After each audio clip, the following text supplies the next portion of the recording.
नमस्कार, बुद्धदर्शन न्यूजमा हार्दिक स्वागत छ। म चन्दा गुरुङ। समृद्ध र समतामूलक समाज निर्माणका लागि सञ्चार अभियान। यो बुद्धदर्शन टेलिभिजन। बुद्धदर्शन न्यूजको सुरुमा हेडलाइन्स। वर्तमानको बुर्जुवा गणतन्त्रले उत्पीडित जाति समुदाय वर्ग र लिङ्गको भलो नगर्ने नेपाल कम्युनिस्ट पार्टी क्रान्तिकारी माओवादीका नेता परी थापाको भनाई। असमान सन्धि सम्झौता फिर्ता गर्न नयाँ सरकारलाई दबाब दिने उद्घोष। बिहिबार 296औं पृथ्वी जयन्ती तथा राष्ट्रिय एकता दिवस मनाइयो। काठमाडौँ कीर्तिपुरका नेवार समुदायले भने छ्याक्क लेखमा थुकेर पृथ्वी जयन्तीको विरोध गरे। आफ्ना सबै माग पूरा नभएसम्म अनसन जारी राख्ने डाक्टर गोविन्द केसीको उद्घोष। केसीको समर्थनमा काठमाडौँमा बिहिबार पनि प्रदर्शन। र अमेरिकाको क्यालिफोर्नियामा लगातारको वर्षासँगै बुधबार गएको लेदो सहितको पहिरोमा पुरिएर ज्यान गुमाउनेको संख्या 17 पुग्यो।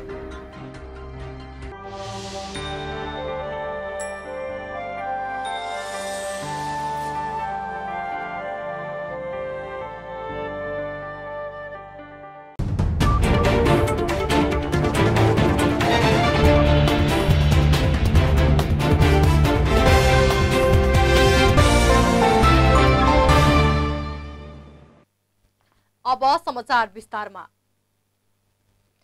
नेपाल कम्युनिस्ट पार्टी क्रान्तिकारी माओवादीका नेता परी थापाले वर्तमानको बुर्जुवा गणतन्त्रले उत्पीडित जाति समुदाय वर्ग र लिङ्गको भलो नगर्ने बताउनु भएको छ। बिहिबार पूर्वी नवलपरासीको काउसुतीमा क्रान्तिकारी पत्रकार संघ नवलपरासीले आयोजना गरेको पत्रकार भेटघाटमा बोल्नुहुँदै उहाँले सबै उत्पीडित जाति वर्ग र लिङ्गको समग्र उत्थान र विकासका लागि आफ्नो पार्टी जनगणतान्त्रिक व्यवस्था ल्याउन लागि परेको प्रश्न पार्नुभयो। त्यस्तै उहाँले गत मङ्सिरमा सम्पन्न प्रतिनिधि र प्रदेशसभाको निर्वाचनमा नेकपा एमाले र एकीकृत माओवादीले सत्तामा नरहने देखेपछि सत्ता केन्द्रित गठबन्धन गरेको आरोप पनि लगाउनुभयो। कथित वाम गठबन्धन स्थायी सरकार र विकासका लागि होइन, यो एउटा सत्ता केन्द्रित स्वार्थको गठबन्धन हो उहाँले भन्नुभयो। हेर्नुहोला, उनीहरूले भने जसरी स्थायी सरकार र विकास हुन असम्भव छ। उहाँले थप्नुभयो, स्थायी सरकार हुँदैमा विकास असम्भव भएको पनि उहाँको भनाइ थियो। त्यसैगरी उहाँले नेपाल विश्वकै भ्रष्ट देशहरूको सूचीमा परेकोमा दुःख व्यक्त गर्नुभयो। देश भ्रष्टाचार, नाथावाद र कृपावादबाट आक्रान्त बनेको छ उहाँको भनाइ थियो। त्यस्तै फरक प्रसङ्गमा बोल्नुहुँदै उहाँले संविधान त नेपाल समाजवाद उन्मुख भएको बताउनु हुँदै सोचे जसरी सजिलैसँग नेपालमा समाजवाद नआउने ठोकुवा गर्नुभयो। समाजवाद आउन सबैभन्दा पहिला देश स्वाधीन हुनुपर्ने खाँचो औलाउनु भयो। थापाले वाम गठबन्धनको सरकार बने लगतै आफ्नो पार्टीले सार्वभौम र स्वाधीन राष्ट्रका लागि सरकारलाई ज्ञापन पत्र बुझाउने जनाउनु भएको छ। विगतमा भएका अपमानजनक र असमान सन्धि र सम्झौताहरूको खारेजीका लागि ज्ञापन पत्र बुझाइने पनि उहाँले बताउनु भएको थियो। थारूहरूको महान पर्व खिचडीको पूर्व सन्ध्यामा अहिले थारू समुदायमा यस पर्वको निकै चहल पहल सुरु भएको छ। एक सातासम्म मनाइने यस पर्वमा थारूहरूको नयाँ साल सुरु हुने र पुराना दिनहरूलाई बिर्सेर अथवा भुलेर नयाँ दिनको स्वागत गरिन्छ। यस दिन आफ्ना आफन्तहरूको सहभागितामा यो दिनलाई निकै भव्य र सभ्यताका साथ मनाउने गरिन्छ। प्रस्तुत छ खिचडी पर्वको महत्त्व र मनाइने तरिका बारे तयार पारिएको एक रिपोर्ट। नेपालको तराई क्षेत्रको पूर्वदेखि पश्चिमसम्मका विभिन्न 20 जिल्लामा विशेषतः भित्री मधेसमा थारू जातिहरू बसोबास गर्दै आइरहेका छन्। नेपालमा आदिवासी जनजातिमा 59 वटा समुदाय मध्ये यस जाति पनि एक हो। विक्रमसम्म 2068 सालको जनगणना अनुसार नेपालमा थारू जातिको जनसङ्ख्या 17,37,470 छ भने थारू समुदायको आफ्नै भाषा, संस्कृति, रहनसहन, रीतिरिवाज, लिपि तथा इतिहास रहेको छ। थारूहरूलाई नेपालकै भूमिपुत्रको नामले पनि चिनिने गरिन्छ। हरेक वर्ष माघ 1 गतेका दिन मनाइने यो पर्व करिब 1 सातासम्म चल्ने गर्दछ। यस पर्वका दिनदेखि थारू जातिहरूको नयाँ वर्ष, नयाँ साल सुरु हुने र पुराना दिनहरूलाई बिदाई गर्ने चलन रहेको थारू अगुवाहरू बताउँछन्। थारूहरूको महान पर्व खिचडी पर्व कसरी मनाइन्छ त? थारू महिला सभा केन्द्रीय कार्य समितिका प्रतिनिधि हरिमाया थनेत। नयाँ वर्ष खिचडी माघ 1 गते पर्ने गर्दछ र माघ 1 गतेको उपलक्ष्यमा, नयाँ सालको उपलक्ष्यमा हामीले यो खिचडी पर्वलाई एकदमै रङ्ग उल्लासको साथमा मनाउने गर्छौँ। र खिचडी पर्वमा सांस्कृतिकतिर जाने हो भने पहिला डम्फु बजाएर गीतहरू गाएर मनाउने प्रचलन रहेको थियो। प्राय प्रायःजसो हामीले खिचरी पर्व 3 दिन मनाउने गर्छौँ। पहिलो दिन मछुवारी भन्छ, माछा मार्ने दिन हो। यो दिन जसले सबभन्दा धेरै माछा मार्छ त्यो परिवारमा अर्को साल सबभन्दा धेरै अन्न, जति धेरै माछा मार्छ त्यति धेरै अन्न बाली उत्पादन हुन्छ भन्ने विश्वास रहेको छ परापूर्वकालदेखि नै। र अर्को दिन चाहिँ खिचरी, नयाँ वर्ष, पुरानो साललाई बिदाई गरेर नयाँ साललाई हामीले स्वागत गर्ने गर्दछौँ।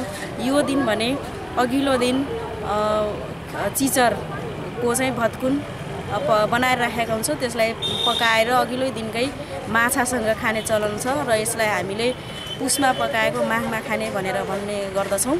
र यसमा हामीले खिचरी पर्वमा विशेष गरेर छोरी चेलीहरूलाई लिन जाने चलन रहेको छ र छोरी चेलीहरूलाई लिन जाँदाखेरि त्यसलाई हामीले लेलहारी भनेर भन्छौँ।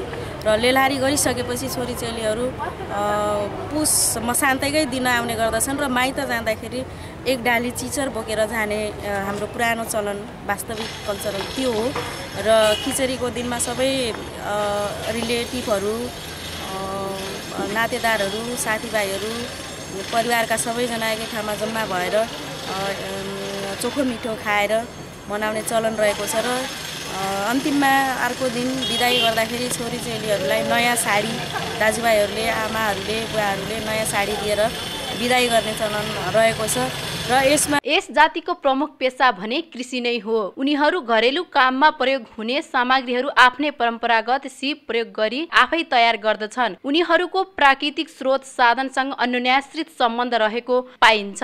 यस समुदायको मुख्य पर्व माघी अथवा खिचरी हो। यसलाई उनीहरू नयाँ वर्षको रूपमा मान्ने गर्दछन्। यही अवसरमा उनीहरूले आफ्ना मुखिया अथवा परघर चुम्ने गर्दछन्। तर यस पर्वमा भने सरकारले एक दिन मात्र बिदा दिने गरेको छ। एक दिन मात्र सरकारबाट बिदा दिएकोमा थारू समुदायका केही अगुवाहरूले गुनासो गर्ने गरेका छन्। कम्तीमा पनि यस पर्वमा 3 दिन बिदा सरकारबाट दिन पर्ने गुनासो व्यक्त गर्नुहुन्छ थारू कल्याणकारी सभा जिल्ला कार्य समिति नवलपरासीका सभापति गणेशमान महतो।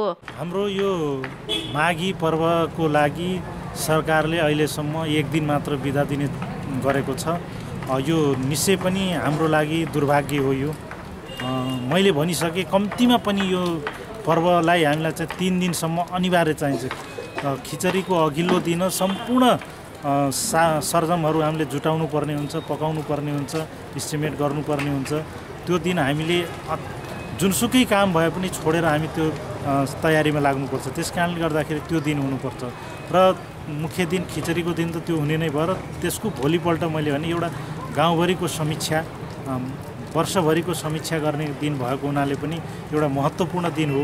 त्यस कारणले गर्दाखेरि त्यो कमसेकम 3 दिनसम्म यसरी भयो भने टाढा टाढाबाट आउने जाने पाहुनाहरूको लागि पनि एउटा सुविधा हुन्थ्यो र आफ्नो नातागोतालाई चाहिँ आफ्नो घरमा बोलाउने, लैजाने सहजता हुन्थ्यो।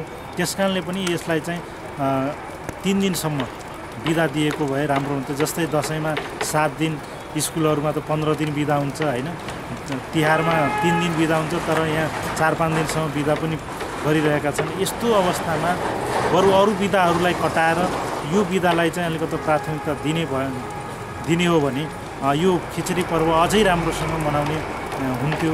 र यो खिचरी पर्व केवल थारूहरूले मात्र नभएर नेपालका सबै जात जातिहरूले माघे सङ्क्रान्तिको रूपमा यसलाई मनाउने चलन छ। पहाडतिर मगर गुरुङहरूले पनि यसलाई चाहिँ मनाउने गरेको पाइन्छ भने तराईमा बस्ने अरू अन्य जात जातिहरू, खस आर्यहरूले पनि यसलाई चाहिँ मनाउने गरेको छन्। त्यस कारणले गर्दाखेरि यो पर्व चाहिँ केवल थारूको मात्र होइन, अरू सम्पूर्ण जात जातिको पर्व भएको हुनाले यसलाई 3 दिनसम्म, कम्तीमा 3 दिनसम्म बिदा दिने भने अझ यसको एउटा सांस्कृतिक जगेर्ना हुन्थ्यो, नेपालको एउटा पहिचान स्थापित हुन्थ्यो। त्यसैले यो नेपालको लागि पनि एउटा चाहिँ सम्पूर्ण यो राष्ट्रको लागि नै फाइदाको विषय हुन्थ्यो भन्ने हामीलाई लागेको छ। त्यसर्थ थारूहरूको बसोबास रहेको तराईको क्षेत्रलाई थरूहट भन्ने चलन पनि निकै पहिलेदेखि नै चलिआएको हो। थारूहरूको स्थान विशेष, अलग नाम, थर, भाषा र सभ्यता छन्। थारू नामका आधारमा एउटै जाति भए पनि भाषिक र सांस्कृतिक दृष्टिकोणले एक आपसमा भिन्नता रहेको पाइन्छ। ती पर्वहरूमा विभिन्न किसिमका गीत, सुर, लय र ताल मिलाई नाचगान गरी मनाउने गर्दछन् भने थारू समुदायको खिचरी पर्वको के महत्त्व रहेको हुन्छ त? जनजाति महासंघ कावासोती नगर कमिटीका अध्यक्ष हिरालाल गुरौ। थारू समुदायको लागि एउटा नयाँ साल मनाउने गरिन्छ। यसलाई विभिन्न तरिका विभिन्न ठाउँका थारूहरूले विभिन्न तरिकाबाट यसलाई मनाउने रमझमका साथ मनाउने गरिन्छ। खास गरेर पश्चिमतिरका थारूहरू नाचगानका सहित मनाउँछन् भने यस नवलपुर भेगका थारूहरूले आफ्नै हिसाब किताबले आफ्नै हैसियत र आफ्नो अवस्था अनुसारको खानपान बनाउने, चिचर बनाउने, माछा मार्ने, मासु खाने, बुङ्गुरको मासुहरू अक्सर गरेर खिचडी पर्वमा बुङ्गुरको मासुहरू प्रयोग गर्ने, ती मिठा मिष्ठानहरू आफ्ना चेलीबेटीहरूलाई बोलाएर ज्वाइँ चेलाहरूलाई बोलाएर खिचडी पर्वका दिनमा धुमधामका साथ खानपिन गरेर मनाउने चलन छ। नेपाल एक बहुजाति धर्म र भाषाको विविधता रहेको देश हो। यहाँ 125 जात जातिको बसोबास रहेको छ। त्यसमध्ये थारू जाति पनि एक हो। थारू समुदाय संख्यामा ठूलो जाति भए तापनि राज्यका विभिन्न निकायसम्म यो जातिको अझैसम्म पनि उल्लेख्य रूपमा पहुँच पुग्न सकेको छैन। थारू समुदाय कसरी पिछडिएको समुदाय बनिरहेको छ त? यसबारे पनि थारू समुदायका अगुवाहरू घोत्लिनु पर्ने आजको आवश्यकता हो। बुद्धदर्शन न्यूजका लागि यामु कुमालको रिपोर्ट। सृजनशील बचत तथा ऋण सहकारी संस्था काओसुती 2 को 21औं वार्षिक साधारण सभा एवं 9औं नेतृत्व चयन सम्पन्न भएको छ। काओसुती 2 सयपत्री चोकमा रहेको शिव सामुदायिक भवनमा सम्पन्न कार्यक्रममा संस्थाका अध्यक्ष छविलाल अर्यालको सभाध्यक्षता एवं नेपाल बचत तथा ऋण केन्द्रित सहकारी संघ लिमिटेड नेफिस्कुन काठमाडौँका महासचिव चन्द्रप्रसाद ढकालको प्रमुख आतिथ्यता रहेको थियो। यस्तै कार्यक्रममा विभिन्न संघ संस्थाका प्रतिनिधि, राजनीतिक दलका प्रतिनिधि लगायतको आतिथ्यता रहेको थियो। कार्यक्रममा संस्थाको प्रगति प्रतिवेदन संस्थाका अध्यक्ष छविलाल अर्यालले प्रस्तुत गर्नु भएको थियो। यस्तै संस्थाका नियमित बचतकर्ता 1 जना, मासिक बचतकर्ता 3 जना, बाल बचतकर्ता 1 जना, दैनिक बचतकर्ता 4 जना लगायत विभिन्न क्षेत्रबाट सम्मानित बचतकर्ताहरूलाई सम्मान गरिएको थियो। संस्थाका सचिव आत्माराम चापागाईले सञ्चालन गर्नुभएको कार्यक्रममा बचतकर्ता एवं शेर सदस्यहरूको उल्लेख्य सहभागिता रहेको थियो। यस्तै बिहीबार नै नवत्रिवेणी बहुमुखी सहकारी संस्था लिमिटेड काओसुतीको 12औं वार्षिक साधारण सभा 6औं नेतृत्व चयन एवं संस्था एकीकरण घोषणा सभा सम्पन्न भएको छ। कार्यक्रममा संस्थाका अध्यक्ष ऋषिराम सिगदेलको सभाध्यक्षता एवं प्रदेश नम्बर 4 खका नवनिर्वाचित तिलक महतको प्रमुख आतिथ्यता रहेको थियो। यस्तै जिल्ला सहकारी संघका सचिव तिलक पराजुली, प्रीतम भुजेल लगायतको विशेष आतिथ्यता रहेको थियो। कार्यक्रममा संस्थामा आबद्ध 4 जना ज्येष्ठ नागरिक, सर्वोत्कृष्ट बचतकर्ता 2 जना, उत्कृष्ट बचतकर्ता 10 जना लगायत अन्य क्षेत्रबाट सम्मानित व्यक्तिहरूलाई दोसल्ला उडाई सम्मान गरिएको थियो। पूर्वी नवलपरासीको काओसुती 13 मा निशुल्क स्वास्थ्य शिविर सम्पन्न भएको छ। राष्ट्रिय सेवा दल मध्ये तालिम शिक्षालय हात्तीखोरको आयोजनामा सञ्चालित शिविर चितवन मेडिकल कलेजको सहयोग र काओसुती वडा नम्बर 13 को सह आयोजनामा सम्पन्न भएको हो। काओसुती 13 गैरीको शान्ति प्राथमिक विद्यालयको प्राङ्गणमा सम्पन्न शिविर विशेष गरी काओसुती नगरपालिका मध्ये विपन्न, आर्थिक समस्या भएको र माझी मुसहर समुदायको बस्ती रहेकोले पनि यस क्षेत्रमा स्वास्थ्य शिविर सञ्चालन गरेको काओसुती 13 का वडा अध्यक्ष विनोद राणाले बताउनु भयो। यस्तै काओसुती क्षेत्रमा भएका पिछडिएका समुदायहरूलाई टेवा पुग्ने उद्देश्यले यस कार्यक्रमको आयोजना गरिएको बताउनु हुँदै सेवा दल हात्तीखोरले दिइरहेको एनसीसी तालिममा सहभागी विद्यार्थीहरूलाई स्वास्थ्य सम्बन्धी पनि केही ज्ञान होस् भन्ने मूल उद्देश्यका साथ एक दिने स्वास्थ्य शिविरको आयोजना गरिएको राष्ट्रिय सेवा दल मध्य तालिम शिक्षालयका अधिकृत एवं प्रमुख सेनानी प्रज्वल रायमाझीले बताउनु भयो। शिविरमा विशेष गरी नाक, कान, घाँटी, बालरोग विशेषज्ञ, प्रसुति सेवा, नसा सम्बन्धी, छाला हाड जोड्ने सम्बन्धी रोगहरूको परीक्षण गरिएको थियो। शिविरमा क्लिनिक नेपालको सहयोगमा निशुल्क औषधि समेत वितरण गरेको थियो। शिविरमा बिहानैदेखि बिरामीहरूको उल्लेख्य सहभागिता रहेको थियो। बुद्धदर्शन न्यूजमा समाचारहरू बाँकी नै छन्। अब एकैछिन विश्राम पूर्व हेडलाइन्स एकपटक। वर्तमानको बुर्जुवा गणतन्त्रले उत्पीडित जाति, समुदाय, वर्ग र लिङ्गको भलो नगर्ने नेपाल कम्युनिस्ट पार्टी क्रान्तिकारी माओवादीका नेता परी थापाको भनाई। असमान सन्धि सम्झौता फिर्ता गर्न नयाँ सरकारलाई दबाब दिने उद्घोष। बिहीबार 296औं पृथ्वी जयन्ती तथा राष्ट्रिय एकता दिवस मनाइयो। काठमाडौँ कीर्तिपुरका नेवार समुदायले भने छ्याक्कलेमा थुकेर पृथ्वी जयन्तीको विरोध गरे। आफ्ना सबै माग पूरा नभएसम्म अनसन जारी राख्ने डाक्टर गोविन्द केसीको उद्घोष। केसीको समर्थनमा काठमाडौँमा बिहीबार पनि प्रदर्शन। र अमेरिकाको क्यालिफोर्नियामा लगातारको वर्षासँगै बुधबार गएको लेदो सहितको पहिरोमा पुरिएर ज्यान गुमाउनेको संख्या 17 पुग्यो।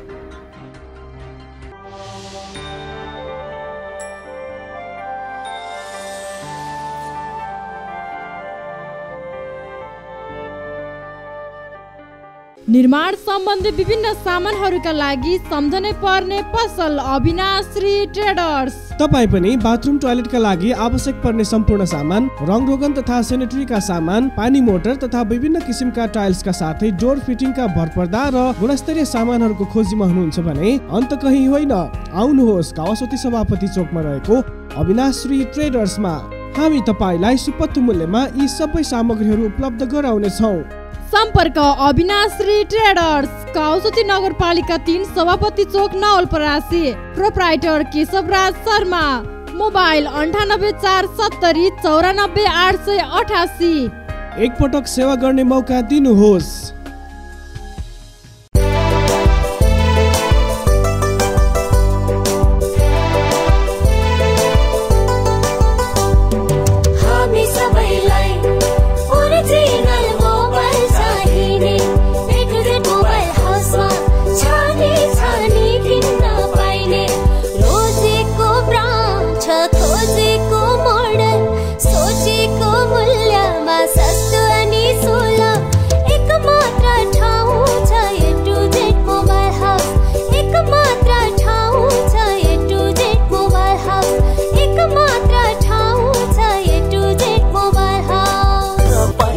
ओरिजिनल मोबाइल को एक मात्र विकल्प A to Z mobile house को चौथो शोरूम मर्मतको लागि अत्याधुनिक सर्भिस सेन्टर सहित कावासोती को थाना चोकमा।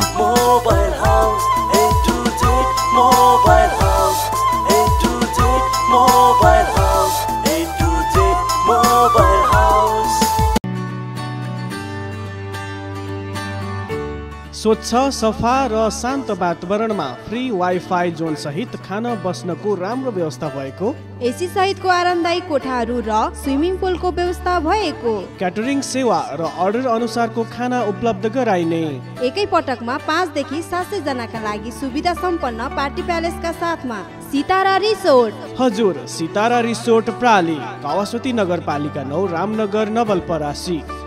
Phone 0885 41030। Email sitararesort@gmail.com। Director Adarsh Shrestha 98075 12758।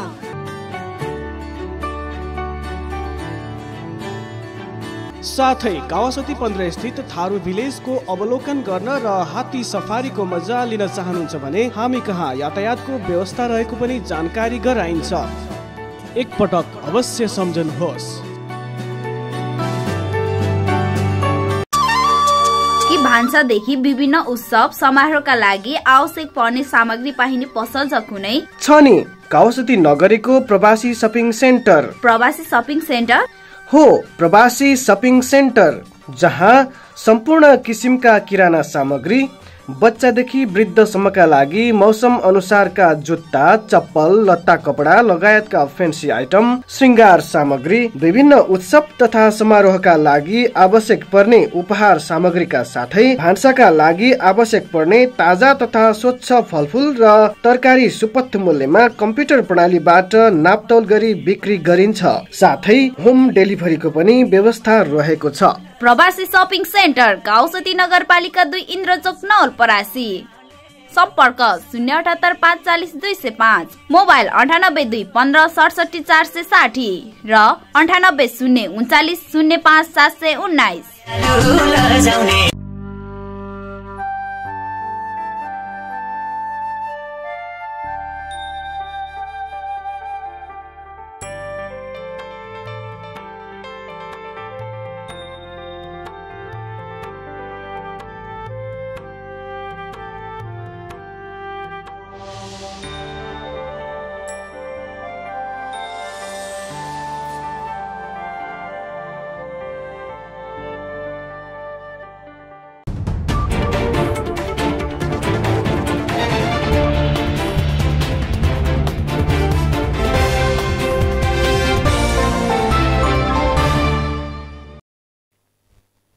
अब बाँकी न्यूज। बिहिबार काउसुतीमा शिक्षक संवाद कार्यक्रम सम्पन्न भएको छ। प्राज्ञिक विद्यार्थी परिषद नेपाल काउसुती नगर इकाइ समितिद्वारा आयोजित कार्यक्रम मध्यबिन्दु बहुमुखी क्याम्पसको सभा हलमा सम्पन्न भएको हो। कार्यक्रमका प्रमुख अतिथि प्राज्ञिक विद्यार्थी परिषद नेपालका राष्ट्रिय अध्यक्ष डाक्टर रामजी गौतमले नवलपुर क्षेत्रमा रहेका विभिन्न 2 तह तथा क्याम्पसमा अध्ययनरत करिब 25 वटा शैक्षिक संस्थाका शिक्षकहरूसँग संवाद तथा अन्तर्क्रिया गर्नुभएको थियो। कार्यक्रममा प्राज्ञिक विद्यार्थी परिषद नेपालका राष्ट्रिय महासचिव रमेश कण्डेल, मध्यबिन्दु क्याम्पसका प्रमुख मुक्तिराम पाण्डे, सहायक क्याम्पस प्रमुख विष्णुप्रसाद लम्साल, रमेश जीसी लगायतका वक्ताहरूले शुभकामना तथा मन्तव्य व्यक्त गर्नुभएको थियो भने सुनिल पोखरेलको अध्यक्षतामा कार्यक्रम सम्पन्न भएको थियो। बिहिबार पृथ्वीनारायण शाहको 296औं जन्म जयन्ती तथा राष्ट्रिय एकता दिवस विभिन्न कार्यक्रम गरी मनाइएको छ। मुलुक लोकतान्त्रिक गणतन्त्रमा प्रवेश गरे यता पहिलो पटक राष्ट्रिय एकता दिवस मनाइएको हो। यस अवसरमा पूर्व राजा ज्ञानेन्द्र शाह, राजतन्त्रका प्रतिनिधिदेखि लिएर खाँटी गणतन्त्रवादी नयाँ शक्ति पार्टी नेपालका संयोजक डाक्टर बाबुराम भट्टराई लगायतले शुभकामना सन्देश दिएका छन्। शुभकामना सन्देशमा पूर्व राजा ज्ञानेन्द्रले मानव समाजको समष्टिगत एकता, मौलिक संस्कृति, धर्म, परम्परा र विशिष्ट पहिचानको समग्र रूप देश रहेको र देश बाँचे मात्रै नागरिक बाँच्ने उल्लेख गरेका छन्। नयाँ नेपालको सपना देखाउँदै भएको राजनीतिक परिवर्तनले देशको विशिष्ट पहिचानलाई उच्च बनाउनुको साटो सार्वभौमिक स्वतन्त्रता, राष्ट्रिय एकता, सामाजिक सद्भाव तथा क्षेत्रीय अखण्डता मक्किँदै गएको शुभकामना सन्देशमा उल्लेख छ। अहिले देशको अस्तित्व नै खतरामा रहेकाले सम्हालिएर अघि बढ्नुपर्ने उनको भनाइ छ। त्यस्तै 296औं पृथ्वी जयन्ती तथा राष्ट्रिय एकता दिवसका अवसरमा पूर्व प्रधानमन्त्री तथा नयाँ शक्ति पार्टी नेपालका संयोजक डाक्टर बाबुराम भट्टराईले सामाजिक सञ्जाल ट्विटर मार्फत शुभकामना व्यक्त गरेका छन्।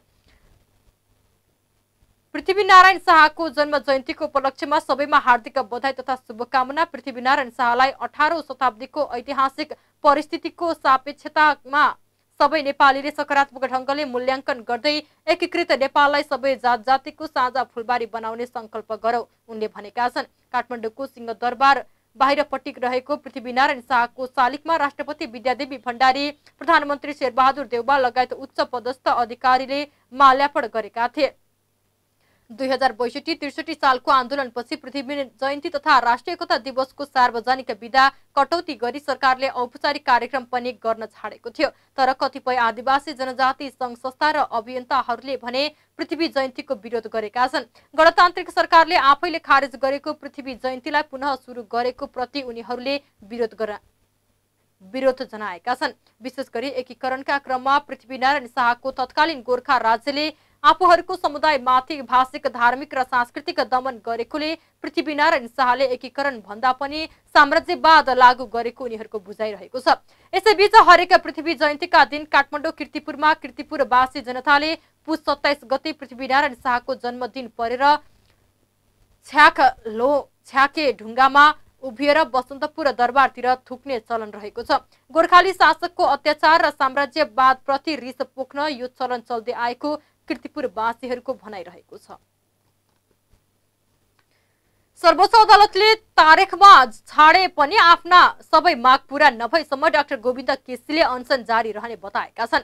प्रधान न्यायाधीश गोपाल पराजुलीका शैक्षिक योग्यता लगायतका कागजातको छानबिन गर्न सर्वोच्च प्रशासनले बुधबार आदेश दिए पनि आफूले उठाएका 5 वटा माग पूरा नभएसम्म अनसन जारी राख्ने बताएको उनका सहयोगी डाक्टर जीवन छेत्रीले जानकारी दिनुभयो। डाक्टर केसीले न्यायालयको भ्रष्टाचार अन्त्य, प्रधान न्यायाधीशको राजीनामा, चिकित्सा शिक्षा आयोग गठन, आईओएममा वरिष्ठताका आधारमा डिन नियुक्त, मापदण्ड पूरा नगरेका मेडिकल कलेजलाई सम्बन्धन दिने त्रिवीका पदाधिकारीको बर्खास्ती र त्रिवी शिक्षण अस्पतालको सुधार लगायतका माग गर्दै गएको सोमबार अनसन सुरु गरेका थिए। तर अदालतको अवहेलनामा गरेको भन्दै उनलाई सोमबार नै पक्राउ गरिएको थियो। यसैबीच प्रधान न्यायाधीश गोपाल पराजुलीको राजीनामा लगायत माग गर्दै डाक्टर गोविन्द केसीले गरिरहेको अनसनको समर्थनमा काठमाडौँमा बिहिबार पनि प्रदर्शन गरिएको थियो। प्रधान न्यायाधीशले न्यायको किनबेच गरिरहेको मेडिकल शिक्षाका बारेमा प्रधान न्यायाधीश गोपाल पराजुलीले बदनीयता खारिज फैसला गर्ने गरेको लगायत डाक्टर केसीले उठाएका मागको सुनवाई गर्न डाक्टर केसीका समर्थकले प्रदर्शन गरेका हुन्। निरन्तरको शीतलहरपछि फैलिएको चिसोले पर्सामा 4 र 12 मा 2 जनाको ज्यान गएको छ। बुधबार पर्साको जिरा भवानी गाउँपालिका 1 महादेवपट्टीमा चिसोले कट्याङ्ग्रिएर 2 जनाको मृत्यु भएको छ। महादेवपट्टी पकडिया टोलका 60 वर्षीय कमल खवास थारू र 35 वर्षीय शम्भु महरा चमराको मृत्यु भएको हो। मंगलबार राति खाना खाएर सुतेका खवास बुधबार बिहान ओछ्यानमा मृत अवस्थामा फेला परेको आफन्तले बताएका छन्। यसअघि सोमबार बिहान पर्साका वीरगञ्ज महानगरपालिका वडा नम्बर 27 उदयपुर धुर्मीका 40 वर्षीय मन्जु मण्डल धानुक र उनकी फुपू 65 वर्षीय इनरमतिया देवीको चिसोले कठ्याङ्ग्रिएर मृत्यु भएको थियो। उता बाराको सिमननगर नगरपालिका 9 बस बरिया टोलका 65 वर्षीय नन्दलाल यादवको चिसोले कठ्याङ्ग्रिएर ज्यान गएको छ। सिमरनगढ नगरपालिका 8 कचुवाका 60 वर्षीय अंशिक राय यादवको पनि सोमबार नै चिसोले ज्यान गएको छ। अब जनताको विचार।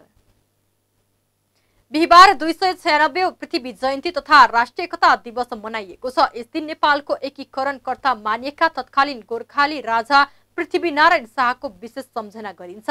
नेपाल लोकतान्त्रिक गणतन्त्रमा प्रवेश गरे यता 10 वर्ष यताको यो पहिलो पृथ्वी जयन्ती हो। पछिल्लो समय पृथ्वी जयन्ती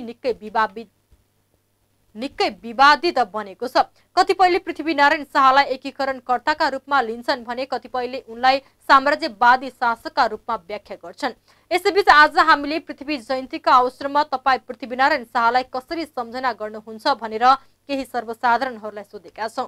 प्रस्तुत छ उहाँहरूको विचार जस्ताको तस्तै आजको जनताको विचारमा।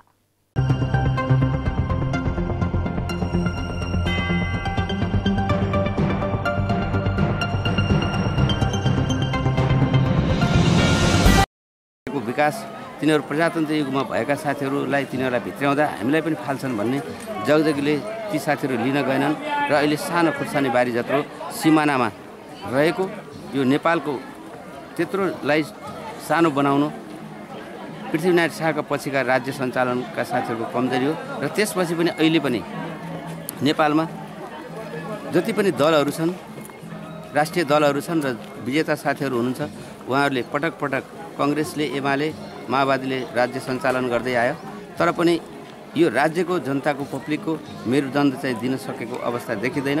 आफूहरू मात्रै कुर्चीका भागभाड को छिर्ने कसरी छिर्ने र नेपालीलाई नेपाल र नेपालीहरू भनेर उहाँहरूले अहिले पनि कुनै नेता मैले बोलेको कार्यक्रम ल्याएको मैले देखिनँ। उहाँहरूलाई पनि यो सन्देश मार्फतै नेपाली पहिला जनता रहनुपर्छ। केही जनतालाई कुनै जनताको कार्यक्रम, जनतालाई फाइदा हुने कार्यक्रम उहाँहरूले ल्याउनु भएको छैन। आफू बिमारी भएदेखि भारत, अमेरिका, जापान, जर्मन उहाँहरू उपचार गर्न जानुहुन्छ। हामी जनता अब कतिपय ठाउँमा हामी सिटामोल पनि खान नपाएर जनता हामी त्यसै अब एउटा उसको शिकार हुनु परेको छ। अब त्यसो हुँदा अब हाम्रो जनताको सेवा गर्ने नेता अब हाम्रो नेपालमा जन्मे जस्तो र भए जस्तो लाग्दैन मलाई। योगदानलाई हामी कदर गर्नुपर्छ र यो इतिहासलाई हेर्दाखेरि, नेपालको इतिहासलाई हेर्दाखेरि एक गर्दाखेरि जहाँ पृथ्वीनारायण शाह जस्ता वीर योद्धाहरूको एउटा योगदान छ, भोलिका दिनहरू पनि अन्य वीर योद्धाहरूको योगदान सँगसँगै पृथ्वीनारायण शाहको जुन जन्म जयन्ती मनाइन्छ भोलिका दिनहरू पनि मनाउन अत्यन्त नितान्त आवश्यक छ।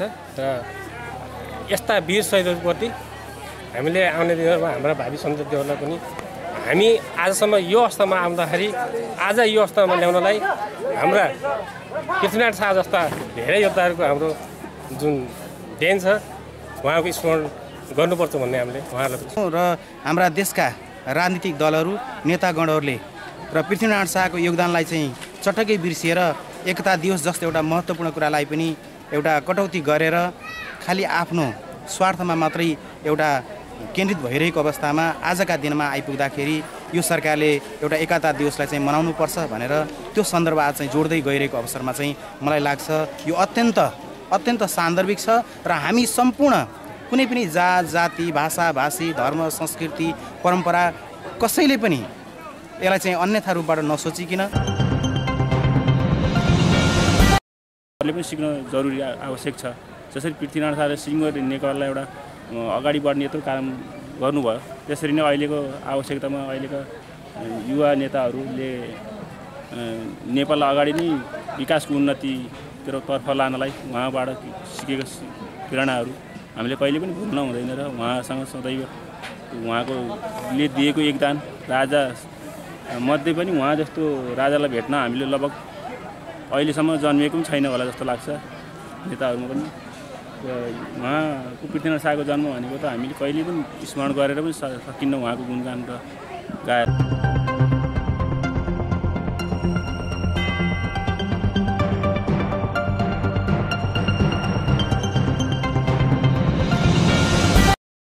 अब अन्तर्राष्ट्रिय न्यूज। अमेरिकाको क्यालिफोर्नियामा लगातारको वर्षासँगै बुधबार गएको लेदो सहितको पहिरोमा पुरिएर ज्यान गुमाउनेको संख्या 17 पुगेको छ। अझै 13 जना हराइरहेका छन्। लेदो सहितको पहिरोका कारण 28 जना घाइते भएका छन्। उद्धारकर्मीले अहिले पनि बेपत्ताको खोजी तथा उद्धार गरिरहेका छन्। लगातारको वर्षासँगैको बाढी तथा लेदो सहितको पहिरोका कारण दक्षिणी क्यालिफोर्नियामा मानवीय क्षति भएको अमेरिकी सञ्चार माध्यमले जनाएका छन्। क्यालिफोर्नियाको मोन्टेसिटो क्षेत्रमा लेदो सहितको पहिरो गएको हो। पहिरोका कारण 100 भन्दा धेरै घरमा पूर्ण तथा अरु 300 घरमा आंशिक क्षति भएको छ। उद्धारकर्मीले हिलोमा पुरिएकी 2 वर्षकी बालिकाको जीवितै उद्धार गरेका छन्। उनको अहिले स्थानीय अस्पतालमा उपचार भइरहेको छ। अब खेल न्यूज। राष्ट्रिय महिला लीग फुटबलको उपाधि सशस्त्र प्रहरीको एपीएफ क्लबले जितेको छ। सुपर लीग अन्तर्गत बिहीबार भएको अन्तिम खेलमा नेपाल पुलिस क्लबलाई 3-1 गोलले पराजित गर्दै एपीएफले उपाधि उचालेको हो। उपाधिसँगै एपीएफले 2 लाख पुरस्कार पाएको छ। एपीएफका लागि सावित्रा भण्डारीले 2 तथा सरु लिम्बुले 1 गोल गरिन्। सुपर लीगमा भएका 3 खेल मध्ये सबै खेल जितेको एपीएफले 9 अङ्क जोड्दै उपाधि जितेको हो। यस्तै सुपर लीगको आफ्नो अन्तिम खेलमा सुदूरपश्चिमलाई 7-0 गोलले हराउँदै नेपाल आर्मी उपविजेता बनेको छ। आर्मीका लागि कृषा खत्री एक्लैले 5 गोल गरिन् भने शर्मिला थापा र बिमला चौधरीले 1-1 गोल गरे। उपविजेता आर्मीले 1 लाख रुपियाँ पुरस्कार पायो। यस्तै सुपर लीगको अन्तिम खेलमा एपीएफसँग पराजित भए पनि दोस्रो बनेको नेपाल पुलिस क्लबले 50,000 रुपियाँ पुरस्कार पाए। उसले सुपर लीगमा 1 खेल जितेको थियो। समूह चरणमा राम्रो प्रदर्शन गर्दै सुपर लीगमा पुगेको सुदूरपश्चिमले भने कुनै खेल जित्न सकेन। पुस 16 गतेबाट सुरु भएको प्रतियोगितामा 8 वटा टिमको सहभागिता रहेको थियो। हामी बुद्धदर्शन न्यूजको अन्त्यमा छौं। बुद्धदर्शन न्यूजको अन्त्यमा फेरि एकपटक हेडलाइन्स। वर्तमानको बुर्जुवा गणतन्त्रले उत्पीडित जाति समुदाय वर्ग र लिङ्गको भलो नगर्ने नेपाल कम्युनिस्ट पार्टी क्रान्तिकारी माओवादीका नेता परी थापाको भनाई। असमान सन्धि सम्झौता फिर्ता गर्न नयाँ सरकारलाई दबाब दिने उद्घोष। बिहीबार 296औं पृथ्वी जयन्ती तथा राष्ट्रिय एकता दिवस मनाइयो। काठमाडौँ कीर्तिपुरका नेवार समुदायले भने छ्याक्कलेमा थुकेर पृथ्वी जयन्तीको विरोध गरे। आफ्ना सबै माग पूरा नभएसम्म अनसन जारी राख्ने डाक्टर गोविन्द केसीको उद्घोष। केसीको समर्थनमा काठमाडौँमा बिहीबार पनि प्रदर्शन। र अमेरिकाको क्यालिफोर्नियामा लगातारको वर्षासँगै बुधबार गएको लेदो सहितको पहिरोमा पुरिएर ज्यान गुमाउनेको संख्या 17 पुग्यो।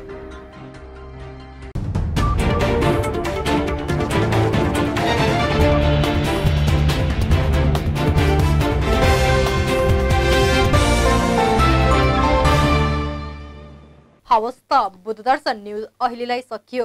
तपाईहरुको गाउँठाउँमा पनि कुनै कार्यक्रमको आयोजना गर्दै हुनुहुन्छ र समाचार मार्फत सार्वजनिक गर्न चाहनुहुन्छ भने हामीलाई सम्पर्क गर्न सक्नुहुनेछ, जसको लागि हाम्रो फोन नम्बर रहेको छ 078 541 132। त्यसैगरी हाम्रो इमेल ठेगाना buddhadarshantv@gmail.com मा पनि सम्पर्क गर्न सक्नुहुनेछ। समृद्ध र समतामूलक समाज निर्माणका लागि सञ्चार अभियान बुद्धदर्शन टेलिभिजन हेर्दै गर्नुहोला। न्यूज डेस्कका सम्पूर्ण युनिटसँगै म चन्दा गुरुङ बिदा हुन्छु। नमस्कार।